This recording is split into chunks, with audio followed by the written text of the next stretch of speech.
नाज़रीन, अवामी न्यूज़ में ख़बरनि जो सिलसिलो जारी है। इन वक्त असीं तव्हांखे पीर जो ॻोठ में ख़बर ॾींदा हलूं त शहर ऐं रोडनि ते गंदगी जो आज़ार म्युनिसिपल ऑफिस खे ताला ऐं असिस्टेंट कमिश्नर किंगरी सफ़दर मीराणी अवामी न्यूज़ सां ॻाल्हाईंदे चयो त चेयरमैन सां जल्द खां जल्द राब्तो करे सफ़ाई बाबति हिदायत कंदासीं। इन हवाले खां वधीक तफ़सील ॿुधाए रहियो आहे पीर जो ॻोठ में अवामी न्यूज़ जो रिपोर्टर नौमान अली पंहिंजी रिपोर्ट में। पीर जे ॻोठ जे मेन रोड ते काफ़ी टाइम खां पाणी बीठल आहे। हितां जी पोजीशन इंतहाई ख़राबु आहे। हिते मस्जिद बि आहे। मस्जिद में बि ईंदड़ नमाज़िन खे सख़्तु तकलीफ़ ऐं मुश्किलात जो मुंहुं ॾिसणो पवे थो। इन हवाले सां हितां जे गुज़रंदड़ माण्हुनि सां ॻाल्हि ॿोल खां पोइ हितां जे सिविल जज ऐं असिस्टेंट कमिश्नर ऐं चेयरमैन खां बि वक़्तु वठण जी कोशिशि कंदासीं। इन हवाले सां उन्हनि जो छा चवणु आहे ऐं छा चवणु आहे तव्हां इन ख़राबु पोजीशन बाबति? साईं, असां इहो चवणु चाहियूं था त जेको आहे हिते ॾिसो पाण त आहे जेको आहे रोडनि जी हालति, नालनि जी हालति, हितां जी इंतिज़ामिया जेको आहे सही नमूने सां जेको आहे तवजो नथा ॾियनि।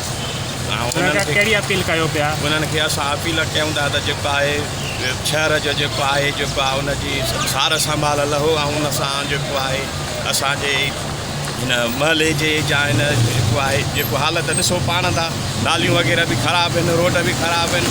तंहिंजे करे जेको आहे साईं जन खे असां गुज़ारिश कयूं था त जेको आहे महिरबानी करे तव्हां छा चवणु आहे इन रोड बाबति? साईं, रोड जी इंतिहाई हालत ख़राबु आहे। हिते गाॾियुनि जी अचणु वञणु ऐं ॿारनि खे मर्दनि खे इलाही तकलीफ़ थी रही आहे। चूंडियल नुमाइंदा बिल्कुलु ख़ामोश लॻा वेठा आहिनि। कंहिंखे का परवाह कान्हे का हिन पीर ॻोठ जे असांजे रोडनि ऐं रस्तनि में। बाक़ी पीर ॻोठ शहर में तमामु वॾे मेगा प्रोजेक्ट जी ज़रूरत आहे ताकी इलाही रोड, रस्ता, नालियूं या हर शइ जेका आहे उहा इंतिहाई ख़राबु प्रोजेक्ट जी ज़रूरत आहे। सुठे फंड्स जी ज़रूरत आहे। जीअं इलाही रोड हेठां थी विया आहिनि, बारिश पए थी, उहे इंतिहाई जेको आहे ख़राबु कंडीशन में अची चुका आहिनि। ऐं इन जे करे जेको आहे तमामु सुठे प्रोजेक्ट जी ज़रूरत आहे जेको अचे ई रोड, रस्ता वग़ैरह उहे नए सिरे तामीर थियनि। छो जो मींहुं पए थो, बारिश पए थी, तमामु हेठां रोड थी विया आहिनि, उन ते पाणी बीठी सफ़ाई सुथराई हवाले सां असां बिल्कुलु मां चेयरमैन साहिब सां ॻाल्हायां वेठो थो। रिटर्न में उनखे एप्लीकेशन जेके आहिनि उहे माण्हू बि आहिनि। असां उन ते कोई एक्शन थियो बि आहे। अञा बि इलाही कमु करण जी ज़रूरत आहे।